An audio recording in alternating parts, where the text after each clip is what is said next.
Hei whakatepe ake te iwi I ngā tau o te 5 tekau I haere rā waho atu a Wiremu Sterling o te whānau Apanui ki roto o ngā tika hungunu. Heoi I enei rā, he pērā rawa te pai me te tangata whenua o tāna noho ki reira, kua whakawhiwhia ia ki tētahi tohu. He tangata I hu one a Wiremu Sterling, ngaki ana ia I tēnei māra kia kai ai te hapori o here taunga I ngā hua. Kāre he mea ua ua kiao. Ka tohe tonu au kia tutuki oku nei whakaaro I wainui hei awhi a tātou. Mō kori anō te whakawhiwhi ngātu o te tohu hapori a te kāwanatanga kia Wiremu.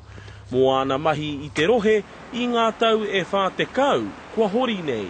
Tino tumeke au I tēnā reta kātou kei te hepe te tangata I tuhia e rātou. Engari anō, ko Wiremu tētahi o te hunga I whakatū I te karapu futu pōro o Tamatea, a atu I tana whakatūnga mai hei hea mana tuatahi mo te tai whenua o here taunga, ko ia hoki te kaumātua mo te poari hauora o te matau a Māui. Te moheotanga taku whānau, ka ki rātou e hika mā, ko nui ke ngā tau e mahina koe wainui tōiwi. Koe nei pēr te wā, ko ki te rātou ko hei whakahonore I a koe. Rui a taitea, kia tū, ko tai kākā. Ki ngi kiriona, te karere.